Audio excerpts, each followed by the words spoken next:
My name is Roy Hawthorne. Okay, and is that your full name? Yes, it is. Do you have an Indian name? My Indian name is Kintlachitni Nez, but Indian names are not used very much, very seldom used. Why is that? I suppose because English is more convenient for documents and different things of that sort, mm-hmm. and just for I suppose for legal reasons. I don't know what nobody has ever said, but I suppose it changes with different people why they don't use the Indian names. But not everybody has an Indian name. My date of birth was February 13th, 1926. And so where were you born? I was born we call it a hamlet.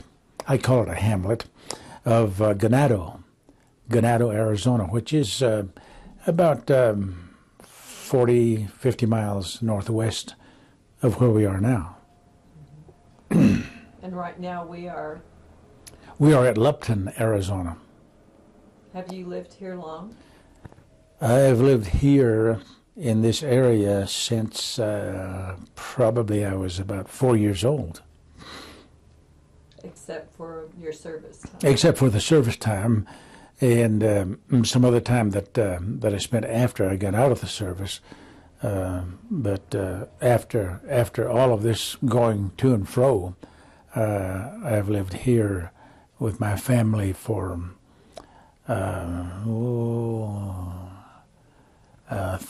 30, 40 years.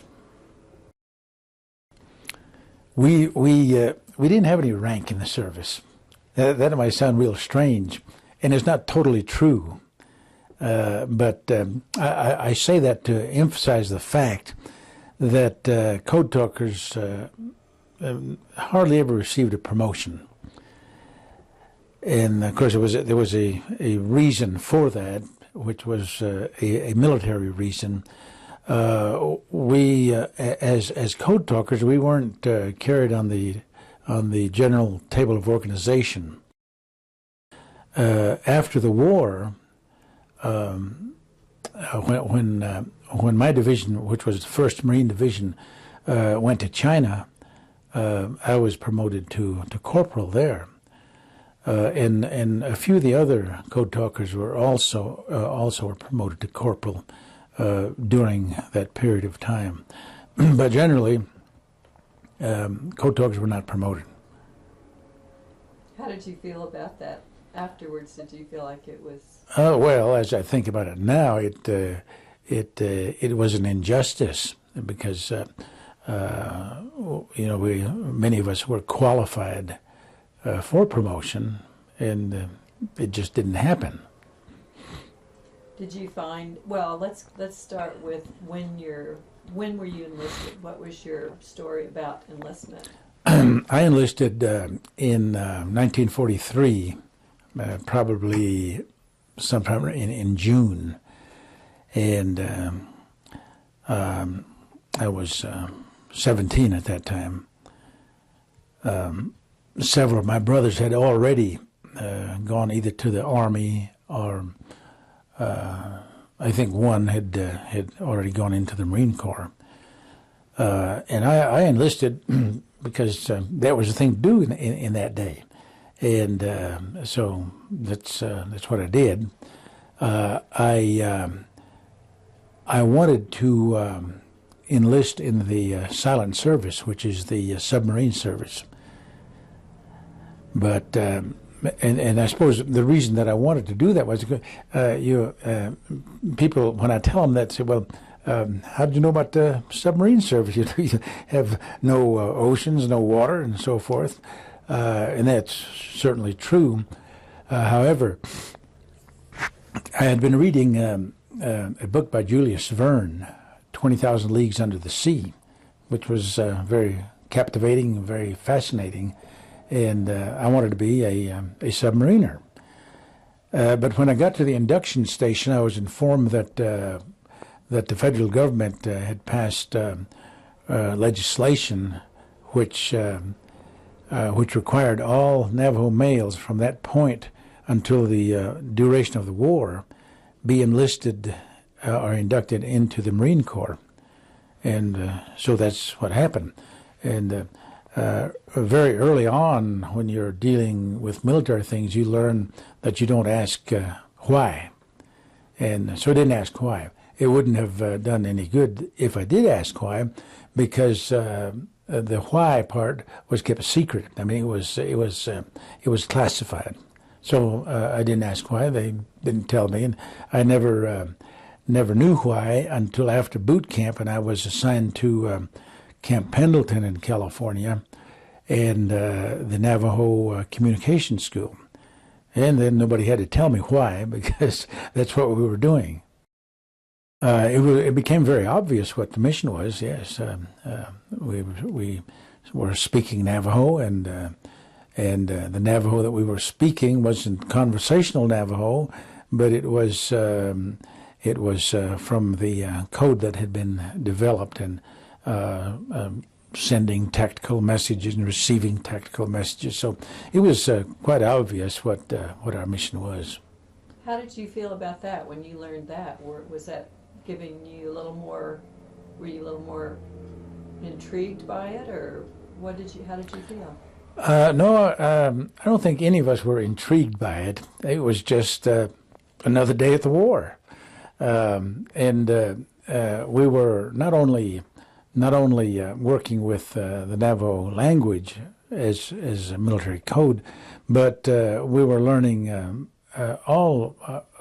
most all aspects of military communications, like Morse code and semaphore and different other things, field wire communications and all aspects of communications. So we didn't. I didn't, at least, feel intrigued by it. It was just a job, just another duty. How long were you at Camp Pendleton? I wasn't there very long. When I arrived there, the war was full steam, and the replacements were needed all the time. And so I was in Camp Pendleton maybe 3 months, maybe not quite that long. So you had to learn real fast and retain everything you learned, and be ready whenever you got the call that you were going to be shipped out. We were shipped out back in those days. Today, you're deployed. It is interesting, the language. Yes. So when you were shipped out, yes, where did you ship out to? I went to Guadalcanal. Wow. Now, Guadalcanal was secured by the time I got over there. But it was interesting. Every day was something new things. Of course, was that the first time you'd been away from home? From home? Yes. For most of the code talkers, that was true. Of course, back then, the infrastructure out here in the Navajo Nation was practically zero, like roads, communications, all of these things were very primitive, and means of transportation was very limited. Usually, it was either by horse or by wagon. Once in a while, there would be some sort of a vehicle, but that was a little bit uncommon, and so you didn't travel any. I met one of my cousins on Okinawa. We were talking, doing a field training with the Navajo Code, and I was talking to this person and asked him about himself, and he told me, and that was my cousin. And so I visited him there. He was in a different division, and we visited. But the thing is that while we were here in our land, it was practically impossible to go these distances and visit one another. So we had to wait for the war to come along and take us a long ways from home and bring us together in that way. So so most of the Navajos, not just the Code Talkers, but all the Navajos that went into the service, it was their first experience, let me say, beyond the horizon. And how was that for you, beyond that horizon? Was that? It was entirely new and different in many things that I didn't understand. So many things that were very unfamiliar to me. Simple things like the operation of a telephone, and that became if I were to use one, I never did at that time. But it was a major project because we didn't have telephones.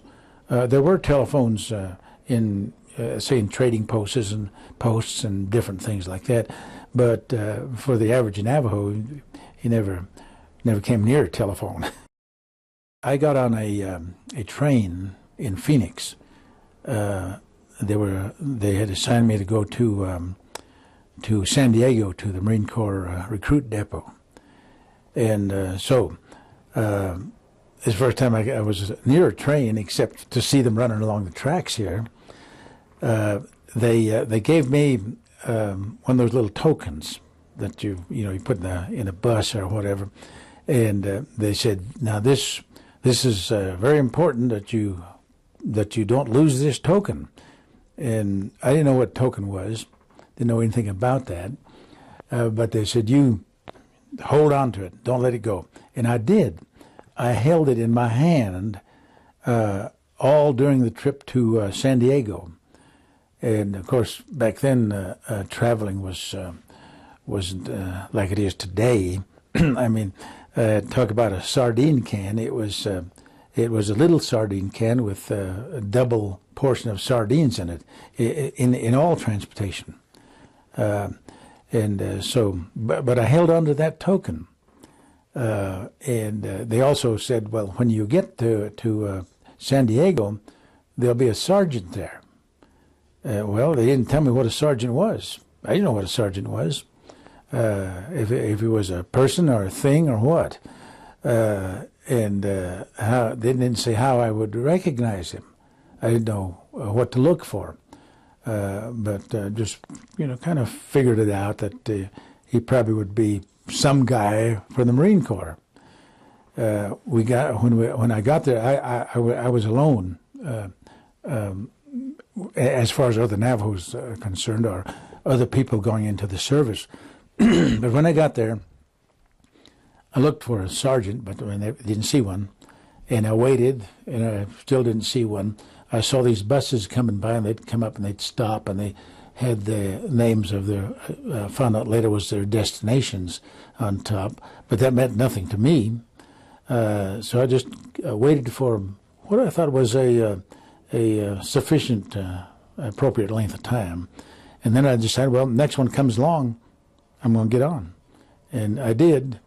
And so I got on, and fortunately it was going by the Marine Corps base.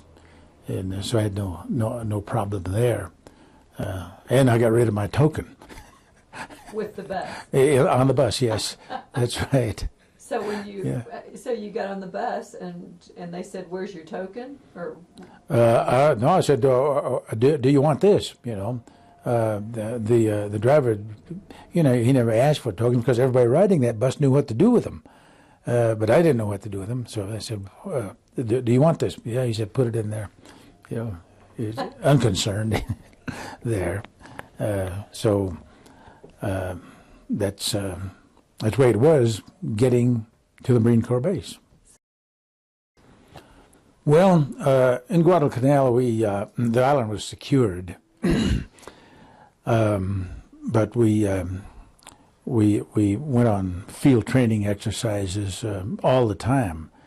getting ready for Okinawa. Of course, we didn't know what we were getting ready for Okinawa, but that's what it was.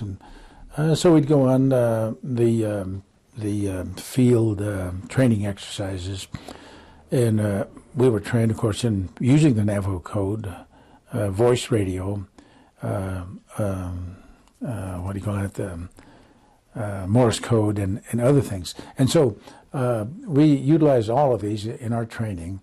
We were also trained as general Marines, which means that you are trained outside of the expertise area where you were going to function most of the time.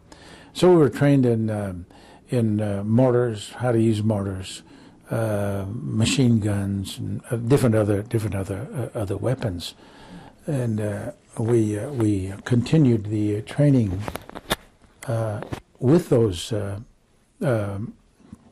weapons and instruments on Guadalcanal, and in Okinawa. We did use the different things like mortars and machine guns and so forth. That wasn't our primary job, but if you were needed, then you knew how to perform that specific task. So we did other things outside of using the Navajo code. That was our basic job, but we did other things as well. And so on Guadalcanal, it was all training, getting ready for Okinawa. There. So when did you learn about Okinawa? When we got there, we didn't know where we were going. So they just shipped you out again? Oh yeah, we were shipped out again, and of course that was a policy back in those days, and you didn't know where you were going. Today, if a unit is going to Iraq, everybody knows about it. They know what a unit's going to Iraq and when they're leaving, and so forth. But in that day, nobody knew.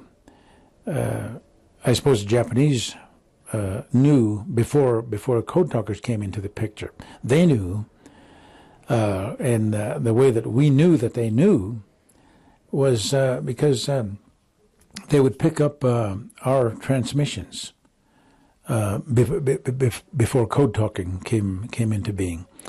They would pick up our transmissions, and they were encoded, but they would break the code, and so they would break it right away, and they would come onto our frequency and say, "Thank you, we'll be there waiting for you," and they were there waiting for us, and so they were at that time winning the battles, just practically on a daily basis. They were winning battles because they could break the code so quickly, and they knew what we were going to be doing.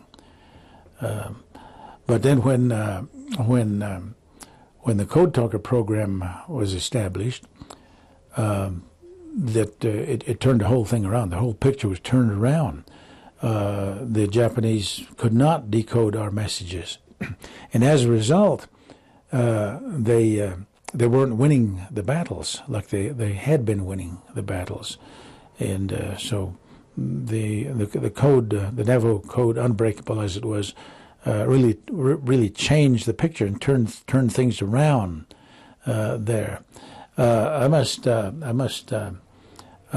say this, that the person that I feel is really responsible for the Navajo language being used as a military code was not a Navajo, and you probably already know this.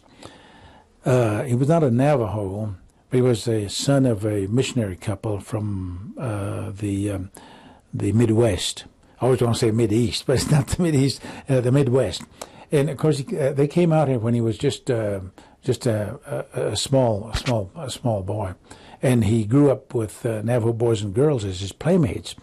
Learn the language, learn customs and ways and traditions, all these things. Then when the World War I broke out, he served as an engineer with the Army, but he had on his mind that this language probably could be used as a code that would be unbreakable. And the Army had experimented with other Native American languages. They were unsuccessful, not because of the language, but because they were not encoded.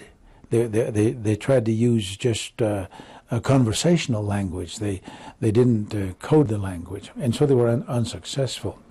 And so the military people just were very leery of trying it again when Mr. Johnston came up with this idea.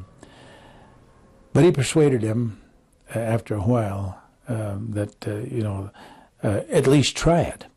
And so that's when Congress authorized 30. I believe it was 200 or maybe 300 that the Commandant, General Vogel, Commandant of the Marine Corps, at that time had requested, but they cut that down to 30. And the military was really skeptical that Indians could do anything. But that wasn't just the military either. I mean, it was a general population, the Anglo population of America, that was skeptical that the Indian could do anything. I mean, he was not an underachiever; he was a non-achiever. And so, when I was inducted into the Marine Corps, and I raised my hand and I swore allegiance to the United States of America, and I became a Marine, that's when I became somebody.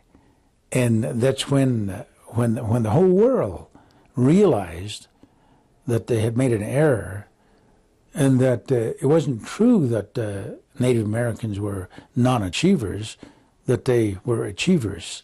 And so that's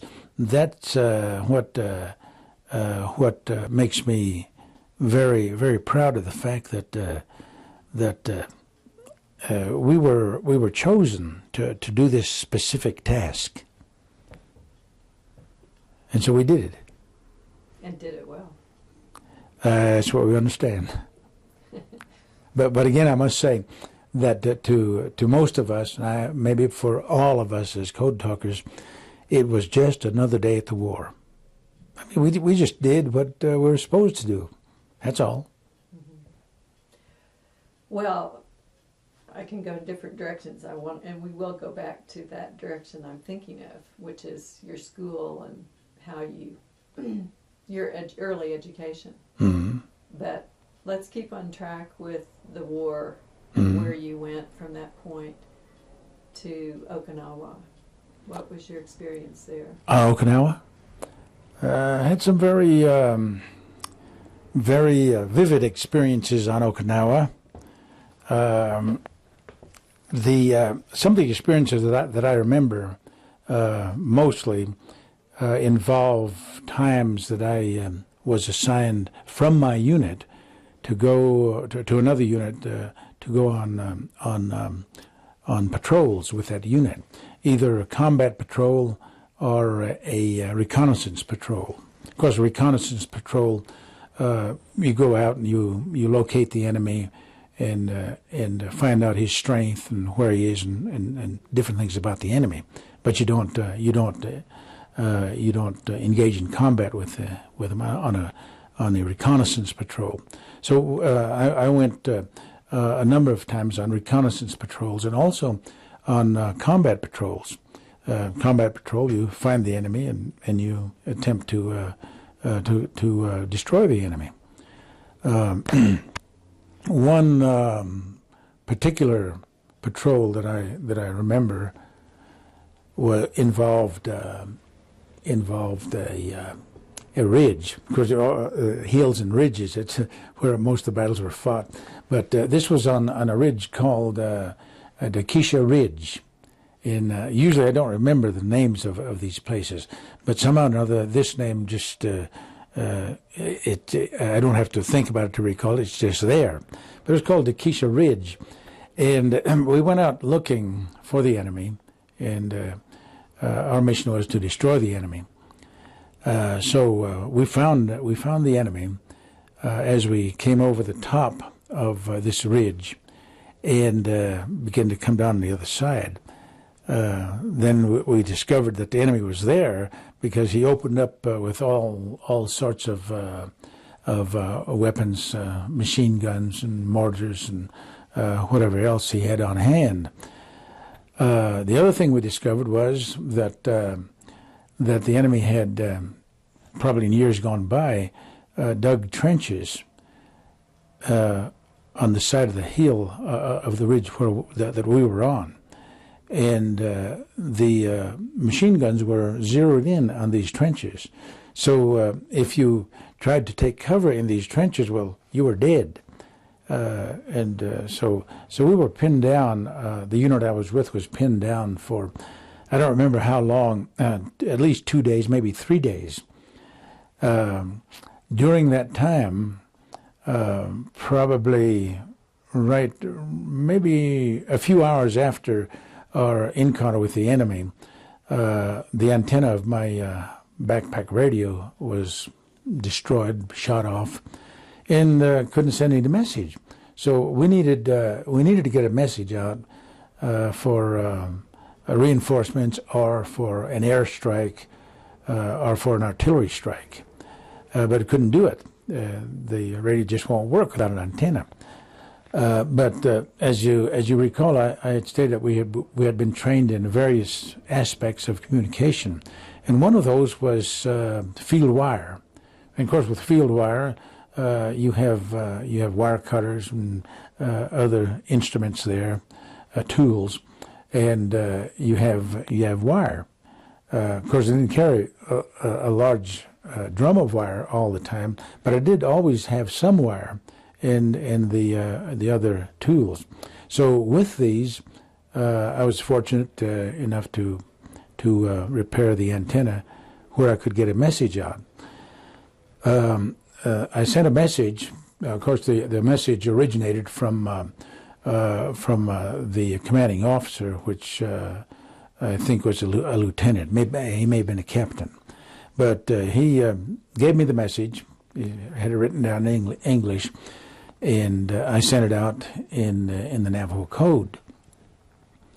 And in just a few minutes, a very short time, the Marine Corsairs came over and made the airstrike and saved the day for us. Now, we had code talkers with every division, at every level of the division. And then we had code talkers on command ships and on all other kind of ships. But I was talking to another code talker a few years ago, and he was telling me of some of his experience on a command ship at Okinawa. And he said, I received this message one day. I'll just let that ring. Okay. Well, you want to? No. Anyway, I received this message he said, I received this message one day that came from a Navajo code talker, and was requesting an airstrike because they had been pinned down by the enemy. And so I said, well, that was me. You know, I'm the one that sent that message. And anyway, so the enemy was hit by the airstrike, and most of his firepower was knocked out, which enabled us to overcome that enemy.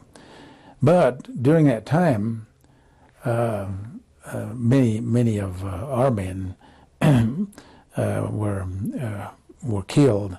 Others were wounded, and some, at least one that I know of, had no physical wounds, but there was the emotional thing, and sometimes that's more severe than wounds that you can see. But they had to carry this man, this Marine, off that ridge because he was what you might call a basket case, and so that's the way that war is. What was the name of the code talker that you? His name was he was a tribal judge for many years. I can't think of it right now. I know it, but I can't think of it. Yeah. That's interesting. That was just a few years ago that you learned or had that knowledge. That's right. His name was William D. Sosi. He changed his name. I don't know if he changed it from something else to Sosi or from Sosi to something else, but that was his name. That's a great story. How many men would be in that unit that you were? There were probably 70, maybe 90. And were you the only code talker in that group? Yes. So, See, the code talkers were usually assigned in pairs to different units. Like if it was a battalion or a regiment, there'd be 2 code talkers at battalion, and maybe 2, maybe 3 at regiment. And then as you go on up the line to division level, headquarters, then you'd have maybe a dozen or more at division level. So, but on this particular one, it was just you. Yes, my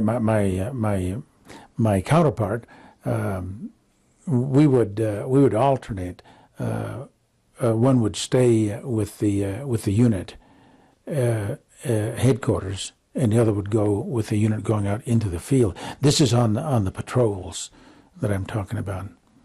So if something had happened to you, that whole unit could have been decimated. That's true.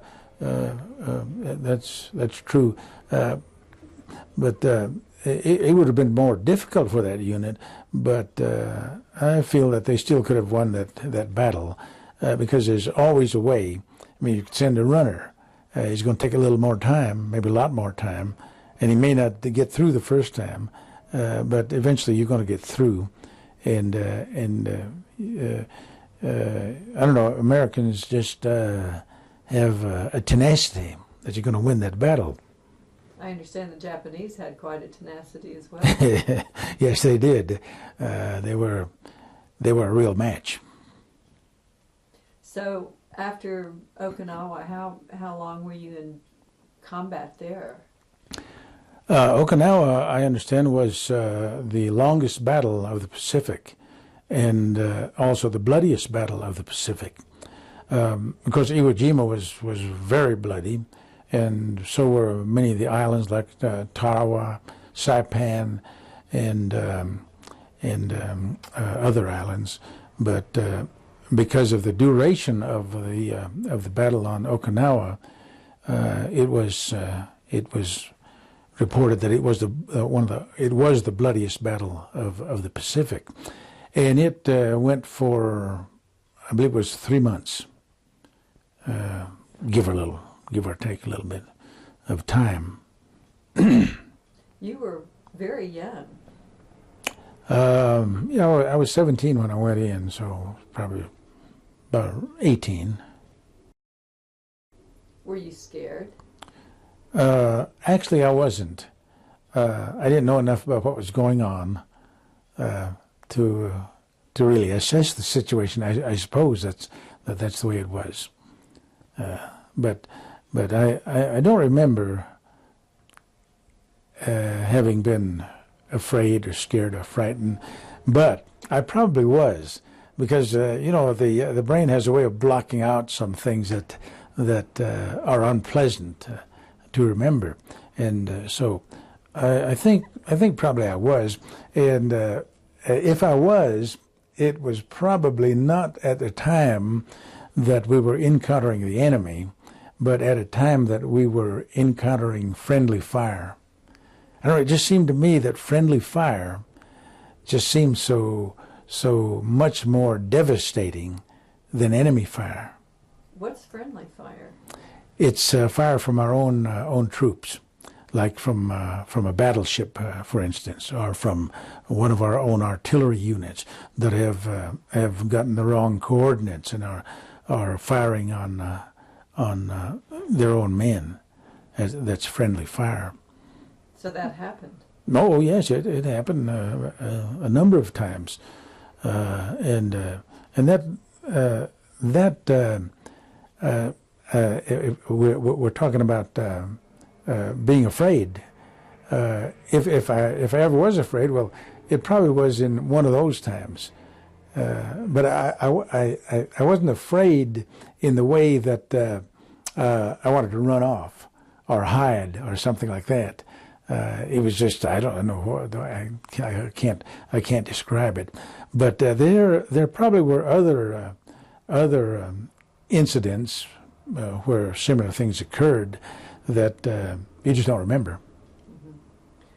When friendly fire would occur, would you quickly get on the radio? Absolutely, yes.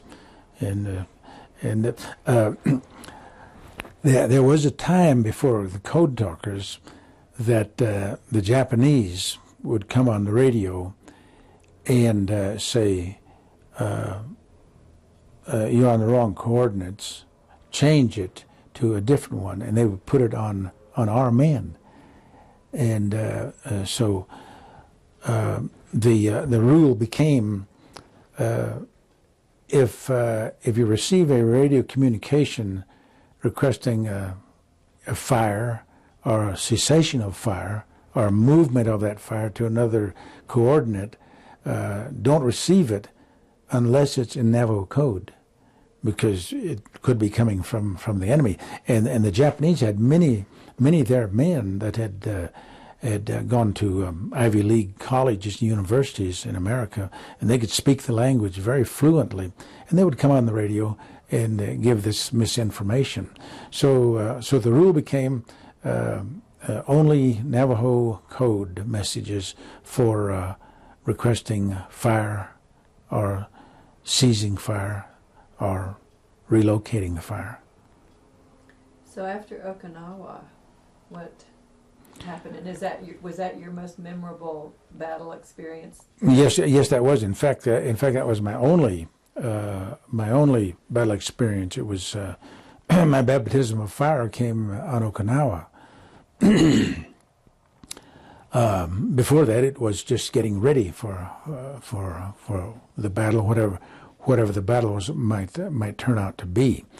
After Okinawa, we went to China, but we didn't do code talking in China. We served as General Marines in China.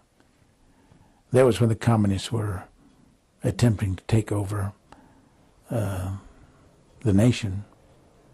And so when was that you arrived in China? That was, when was that? Say 45, the war ended, so it was probably during the ending months of 1945. So it was after the bomb had been dropped? Yes. So how long did you stay in the service? When were you discharged? I was discharged from the Marine Corps in 1946. I remained out of the military for 2 years, and then I enlisted in the Army Airborne and served in the Army Airborne for a number of years. My total service time, I believe, was something like 15 years. When I took a medical retirement, I served in Korea, and I was wounded in Korea. But even after I was wounded, I stayed on because being a military person was actually my boyhood dreams. I mean, that was my aspiration, to be a military person, and so getting hit by mortars or machine gun fires and being disabled wasn't going to stop me, and I stayed on as a soldier. Tell me about your experience in Korea. In Korea, that's where I was wounded. Yeah. In Korea, I wasn't in Korea very long. But my experiences in Korea, I was in the infantry, but I was in communications, and in Korea, my job. The war in Korea was different than the battles in World War II, where you were out all the time, either on the front line, getting off of it, or going to it. But in Korea, the attacks were not going on all the time. They were sporadic. The battles were sporadic, and there was the DMZ, the demilitarized zone, with the North Koreans on the north side and the Chinese over on the other side also, and the Americans over on the south side. But it wasn't very far. But we could see each other, maybe from here to that rock cliff. And the steep hills, we could see them over there, and on these hills, we would have forward observers, and they would be in bunkers, and they would be looking out over the land and observing what the Chinese were doing, and they also had their forward observers. They were watching us, and so my job was to keep the field communications intact. Now, the enemy, one of his first objectives is always the communication lines. If it's a radio or field telephone, knock out the communications, and that's what was always happening in Korea. I was at one point, they called it the spring offensive of the Chinese, and they were really tearing up everything. What year was this?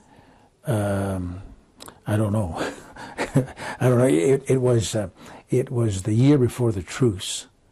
I don't know. I will say 1955. But I'm probably wrong. But anyway, so they were coming down in great strength. Many men were being wounded. Many men were being killed. The communications was being totally disrupted, and we really didn't have enough men. I didn't have enough men that in my squad, and so. I was working almost 24 hours a day, and then finally I got some replacements, and these were just boys. Of course, we were all young, but these were really young. Maybe they had just graduated from high school. Some not. They hadn't graduated from high school at that point. And this was their first experience under fire. So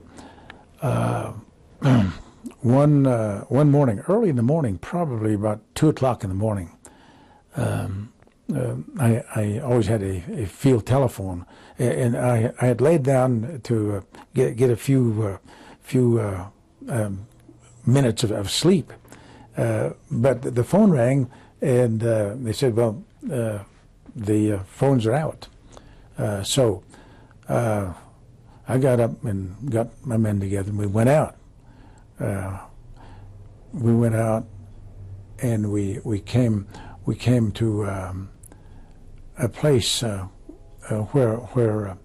there was something going on in a ditch there, where the wires were laid. There were cables, and at that time. You suspect that every noise that you can't identify is the enemy, and probably we thought. Well, I thought, well, that's the enemy. He's in the ditch there where the communication lines are laid, and that's probably the enemy. So I threw a couple grenades and a few rounds from a rifle there, but we didn't stop. We just went on. We don't know, we don't know whether it was the enemy or not. But if it was, we killed him. And we went on, and we'd test every so often. And if we couldn't get back to the switchboard, then we'd know that we'd have to repair that. But we came to a point where we couldn't get back to the switchboard, and we weren't there very long when there was a great flash of light. I didn't hear a sound. This was a mortar shell that exploded, and it hit me. I was wearing a flak jacket, so it didn't penetrate that flak jacket, but it did every place else, on my arms and on my legs, and so I really, it happened so fast, I didn't know what happened, and it didn't knock me down, but I began to slowly go down, and when I went down, I knew what happened.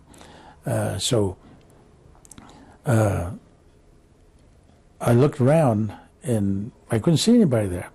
All the men were gone, and so I thought, well, they must have been killed.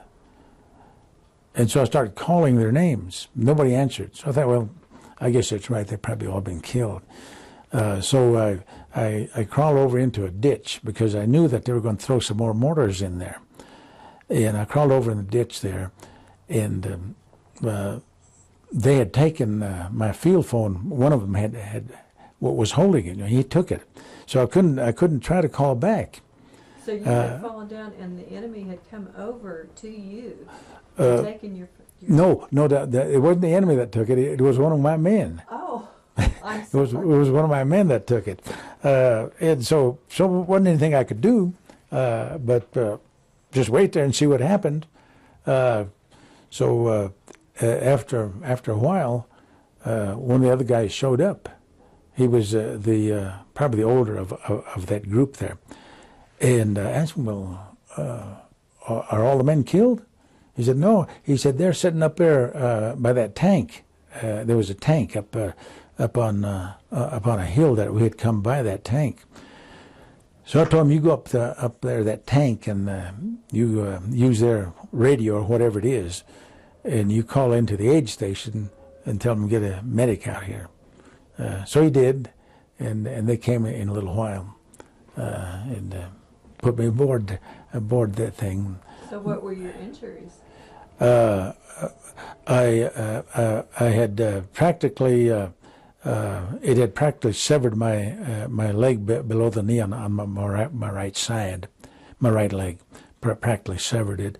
I had injuries all up and down on my thighs and on this arm here. And when I got to the aid station, which was I don't know, maybe 5 or 6 miles from where I was wounded, my lieutenant was there. He was about the same age I was, maybe I think about 24 years old. And so the way I remember it, I could just see blood every place. But as I think about it, I thought, well, it probably wasn't all my blood, but others coming in there. But he was really shaken by what was happening, particularly to me because I was in his unit there. And so he said, "Sergeant," he said, "you're going to be all right." But he was crying.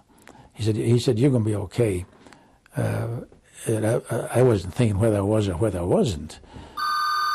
And so he said, "Sergeant, I'm going to put you in for a Bronze Star for this."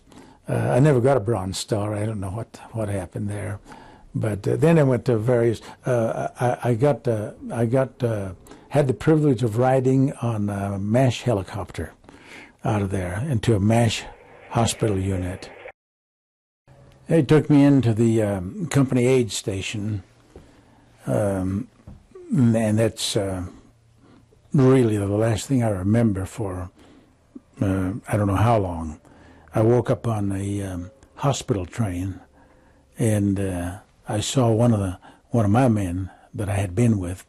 He was on there. He had been wounded very slightly, and so he picked up a bunch of X-rays, and he looked at him and he said, "Well, he said, you're not hurt very much." He said, "You're going to be okay. You'll be up walking around."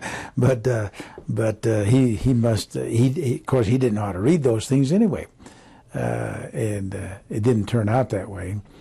But the next thing, major thing I remember is being in a tent. It seemed to be a very large tent with hardly any light in it at all. And doctors coming by my bedside, sort of like the bed was here, or whatever it was, and they'd come in and walk kind of a little distance away, and they'd walk by. They wouldn't come close, but they'd look over, and they'd make little noises like saying, something like that, and they'd go on.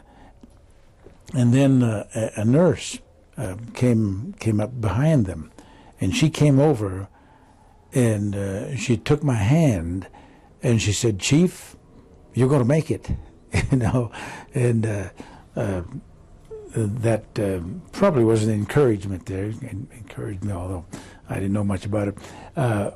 But for a long time, I would think about why were the lights so dim.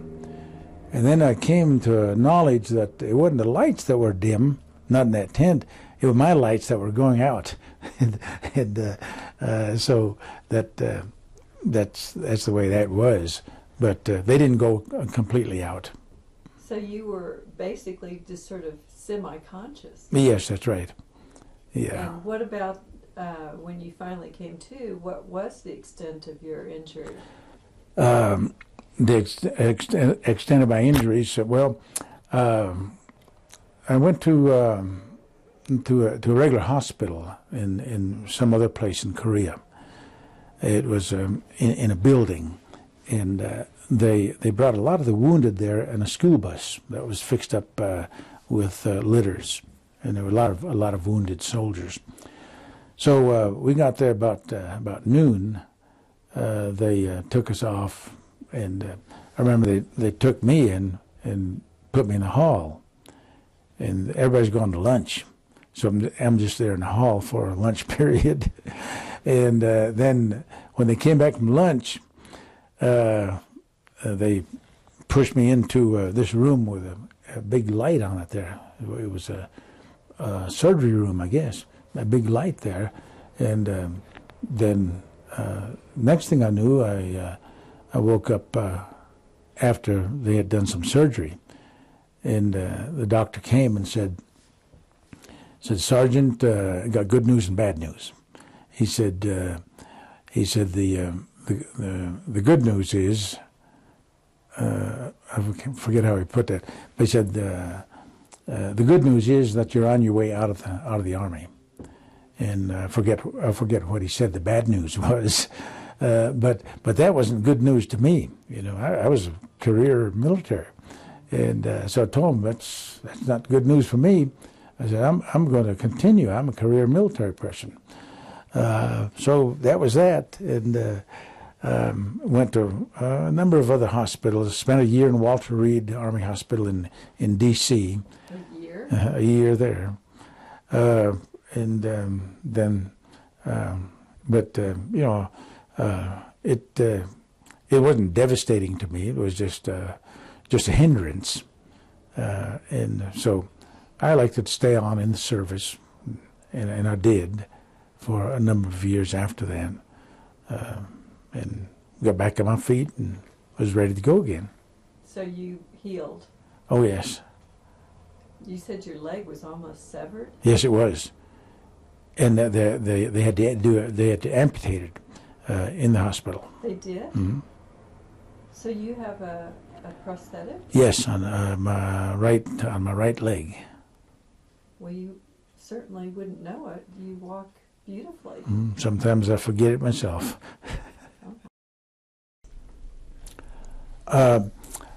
My parents,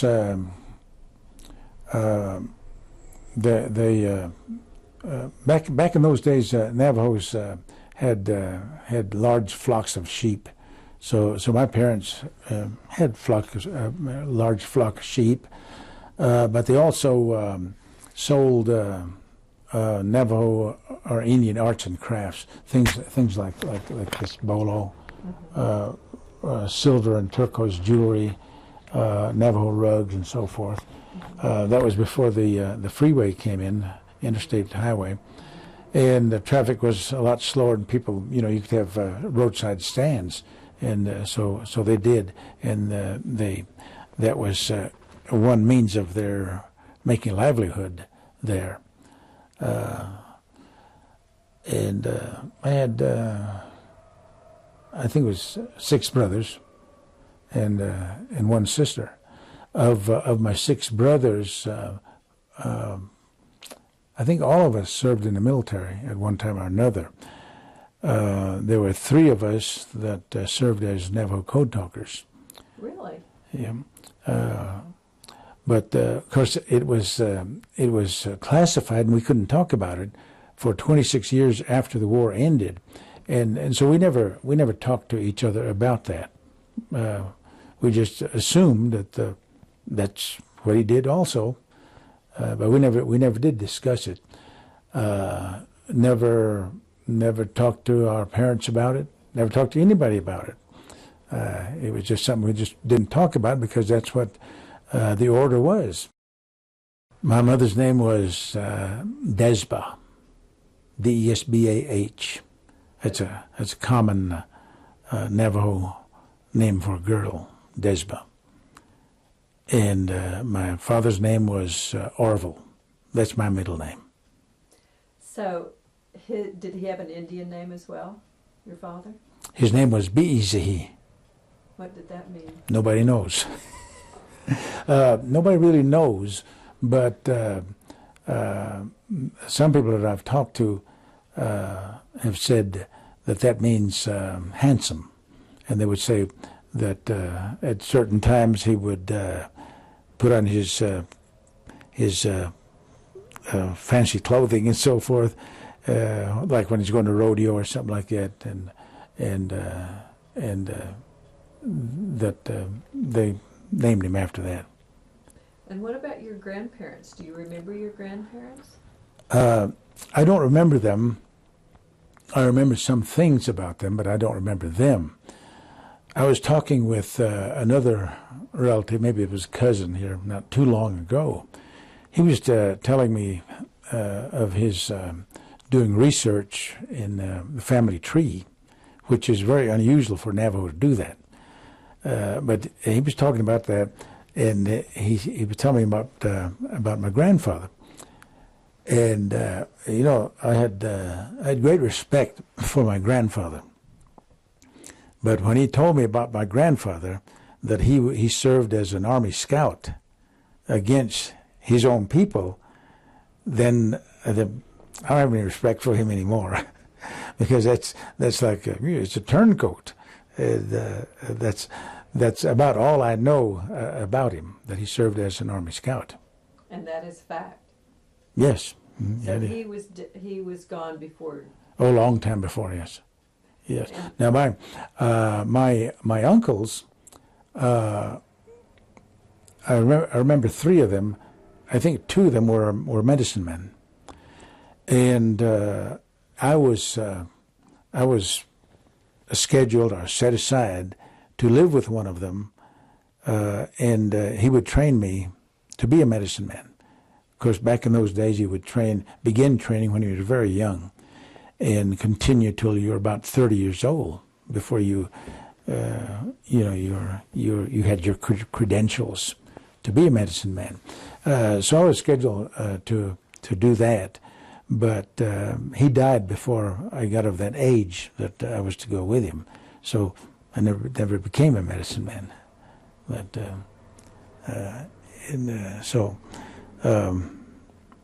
school was an interesting place. Yes, tell me about that. Well, I began school at a public school, not far from here.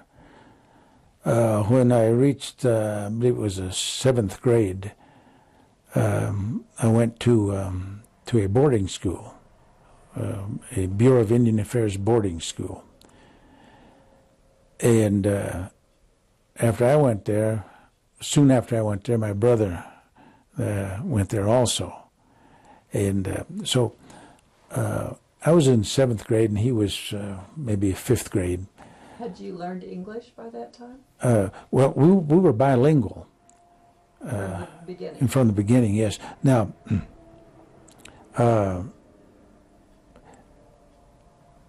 this is called the I-40 corridor here. That's what it's called now. And the people that live in this corridor are mostly bilingual because of proximity to the border town in Gallup and Holbrook, and a lot of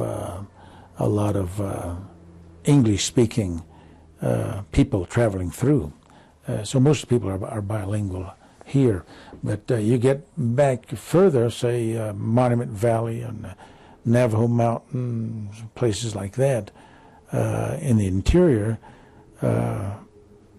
Not all people are bilingual there, but we were bilingual.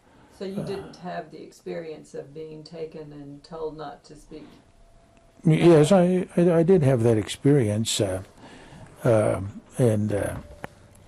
both the experience of being informed of the prohibition of speaking the language and the punishment. I experienced both of those. Usually when one of the Navajo kids would speak the Navajo language, and we weren't all just little kids, so some weren't enrolled in school until they were 16, 17 years old. But they would speak the Navajo language to help another student who wasn't bilingual and was at a loss to understand what was going on. And then you'd try to help him there, and that's usually the way we would get into trouble. But then, on the other hand, there were people, there were youth that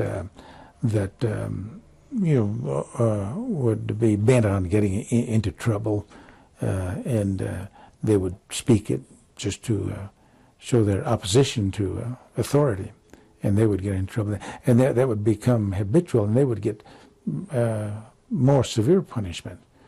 And of course, the punishment, the initial punishment was just getting your mouth washed with lye soap. If that didn't work, then they'd strap you with a belt or something. And if that didn't work, well, then if you were really really bad and habitual at it, and then you would be put in a basement. And if that still didn't work, then you'd be put in a basement and strapped more severely there. The more severe forms of that punishment were rather rare, but they did happen. And that was in your grade school? Yes. Yes. So was that just a public school? No, public schools had no prohibition against the language. So the grade school you went to first was an Indian school? No, it was a public school. Oh, it was a public school. I didn't go to the government school until I was in the 7th grade. Oh, I see. So you were in the public school with Anglo and Native. Yeah, there were Anglo and Native Americans, and there were at that time there were many Spanish or Mexican people that worked on the railroad that went to the school also. I see. So you didn't have that prohibition. Not in the public school. So then you were going to at 7th grade. Mm-hmm. Yeah, 7th grade is when that experience came into being. So why was it? Was that just because you were moving up to the next level that you went to that school, or why did you? I don't know why it was. It was a decision of my parents, and I don't really know why that was. It may have had something to do with economics. Probably did. So how far away was the school that you went to? It wasn't a long distance. It was at what is now known as Fort Wingate, which is east of Gallup. But when we went there, my brother and I, and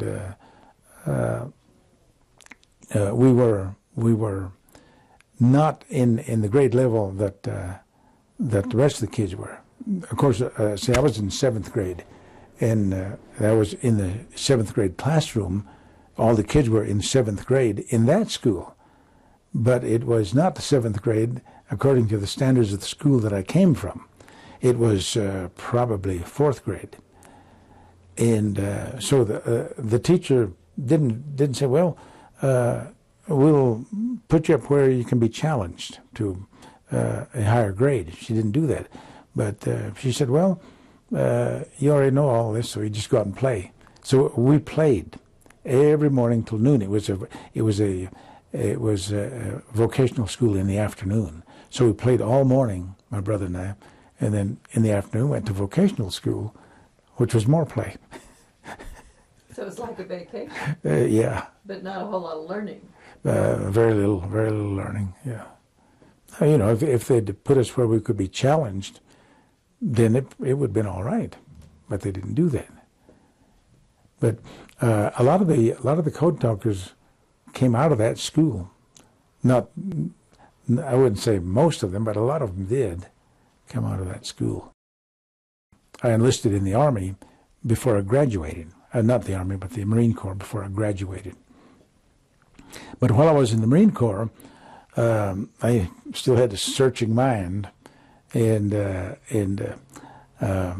I got to know a Marine that was very intellectual, and so I'd sort of pick his brain whenever I could. I learn additional things in English, and in math and so forth, and which prepared me to. I took a test like a GED test, but it wasn't a GED test. It was a military test for high school completion. I took that test and got my high school there, and then went on to Bible seminary, and got the bachelor's and the master's there, and to Christian college in Ohio, where I got a PhD.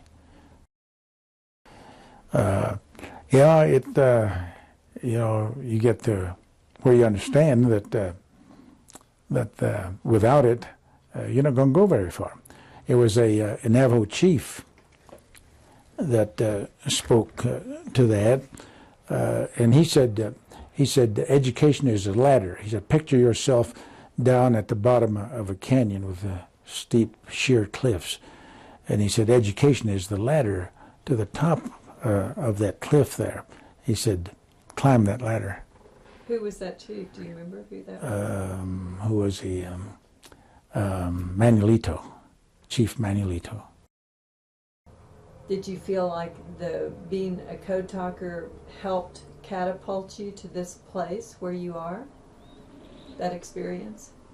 Well, the overall military experience was very helpful. Yes, it was quite maturing. Do you think that had an effect on the Navajo people, itself, the experience of the war and bringing the Navajos into the war in that way? Well, it certainly had an effect on those that went into the military. Most everything that we experienced had been up to that time foreign to us. It introduced us to to other cultures that we probably knew may have existed, but weren't really positive about it, and knew very little. It gave us knowledge of how to interact with other people, and open our eyes in so many other different ways.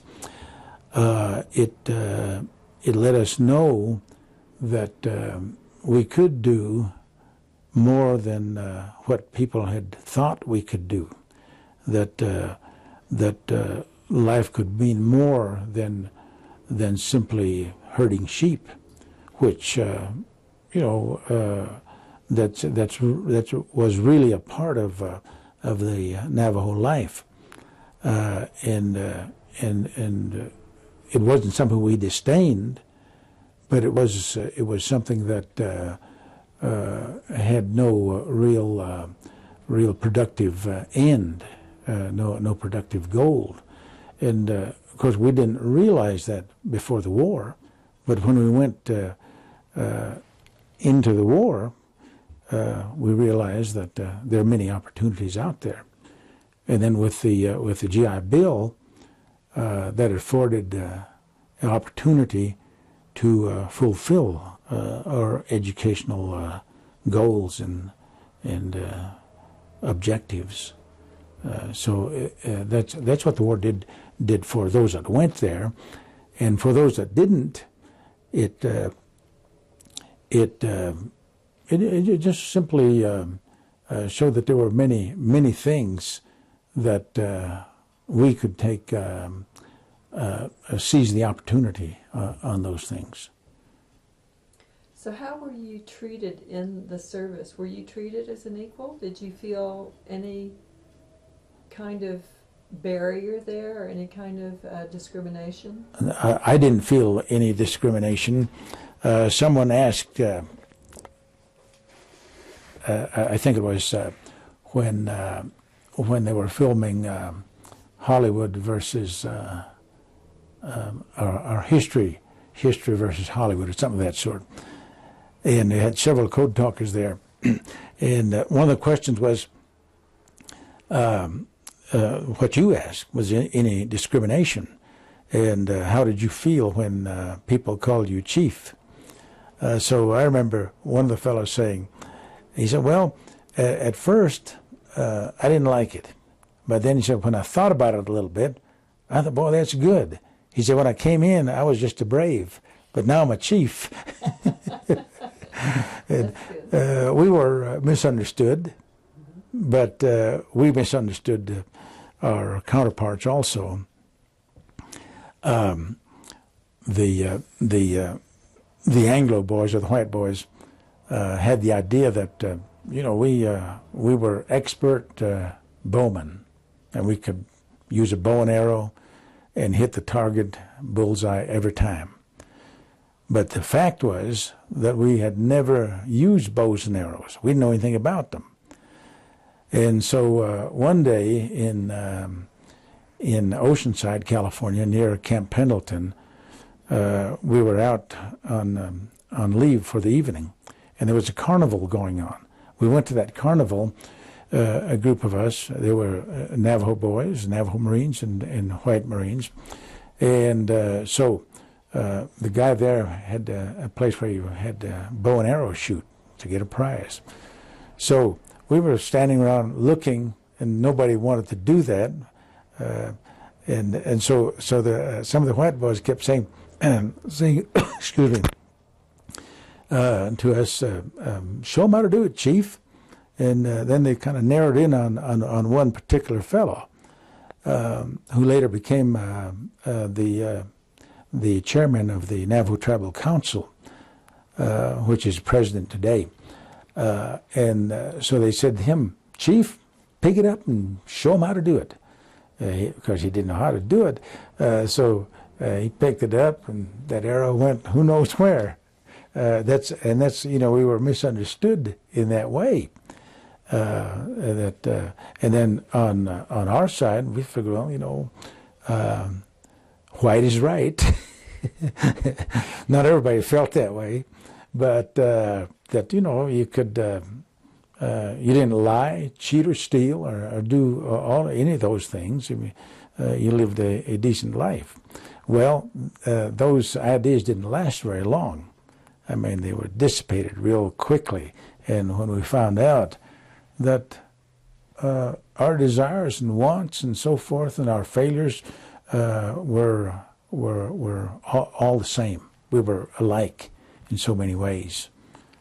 So it was a good life learning experience. Yes, it was. Now,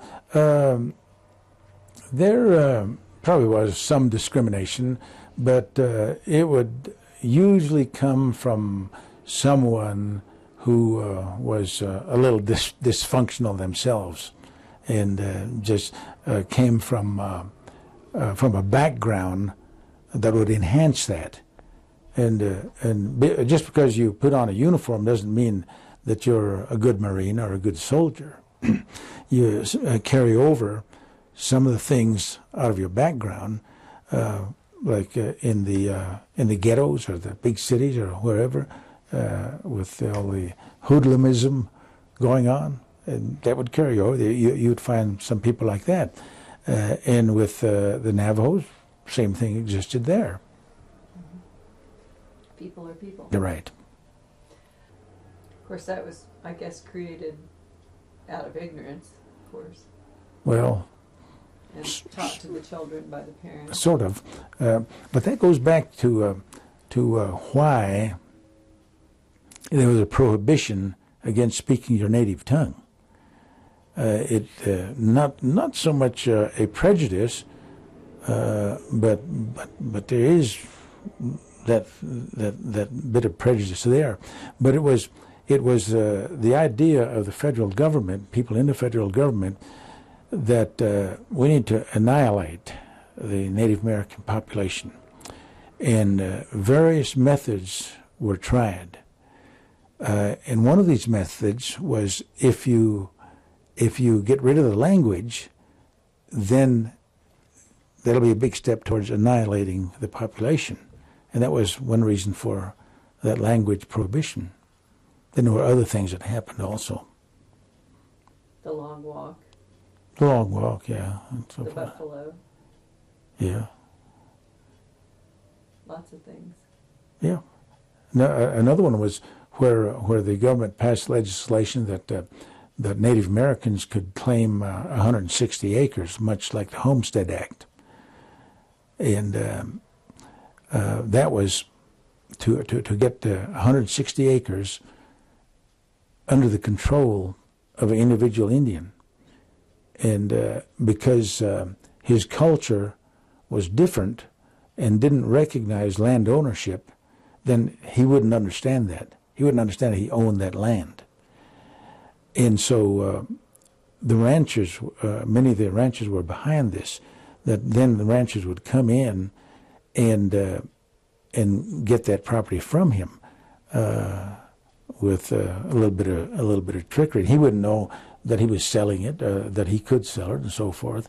But he would get rid of it, and it would become the property of the ranchers then, and he wouldn't have any place to go.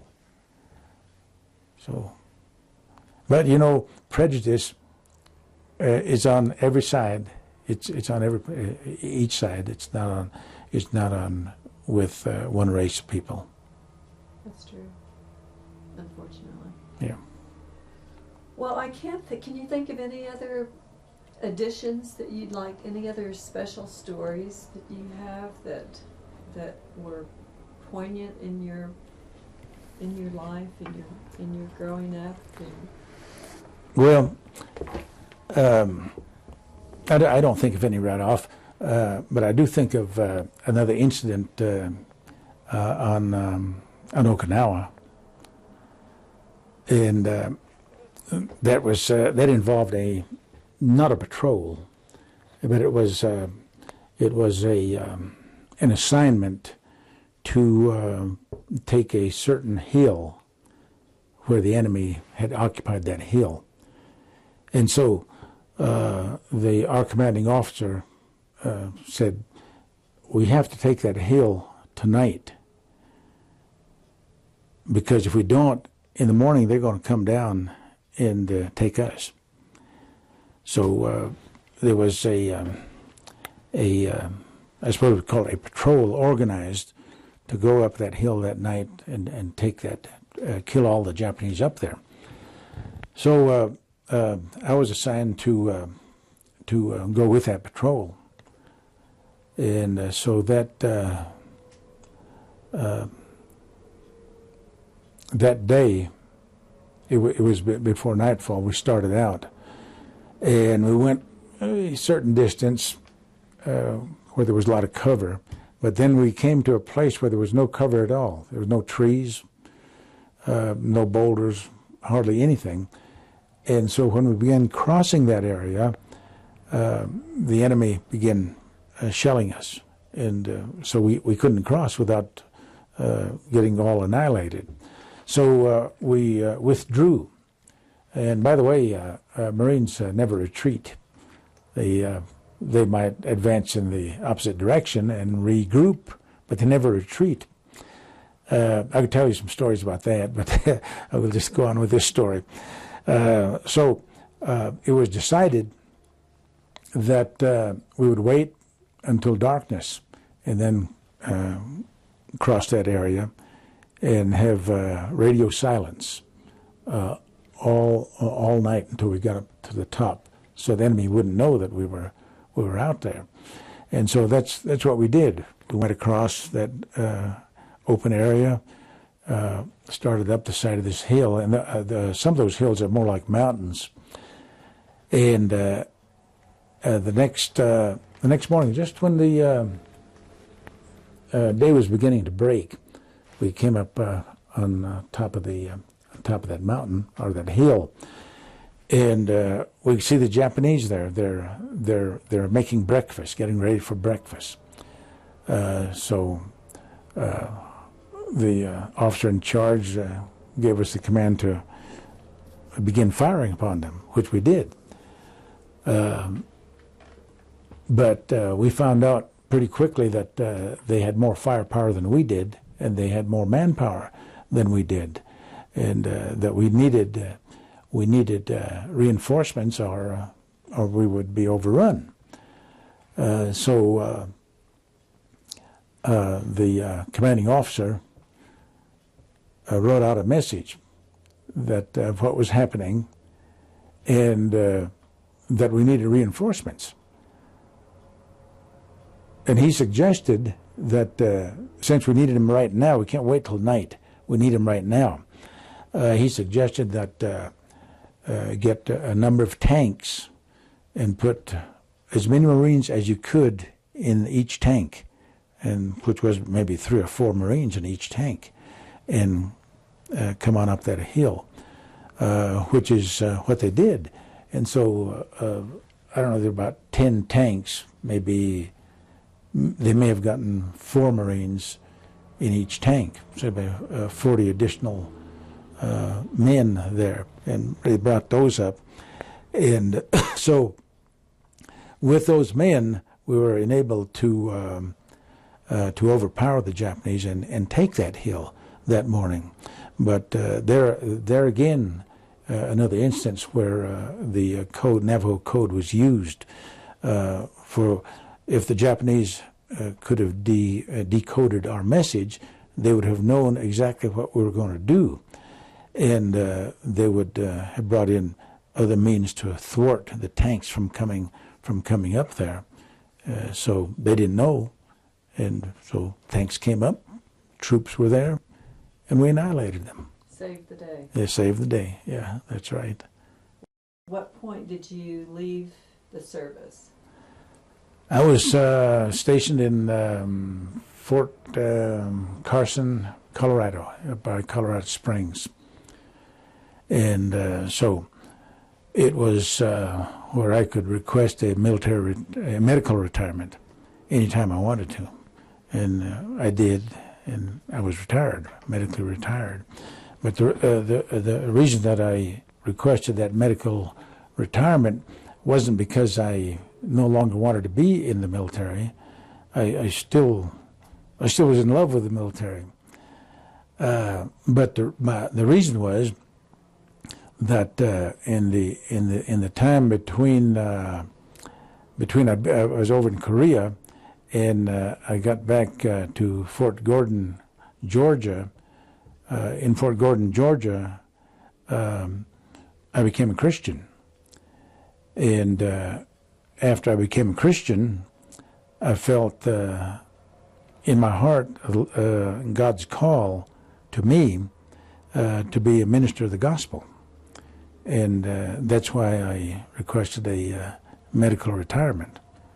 And so I got that, and I still a soldier, different uniform, but I'm still a soldier.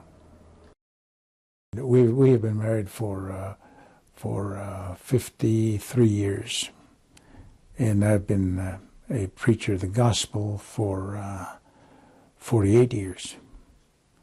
My goodness. So we were married before I went to Korea. Do you have children? Yes. When I went to Korea, we had one son. We have 5 children now, four sons and a daughter.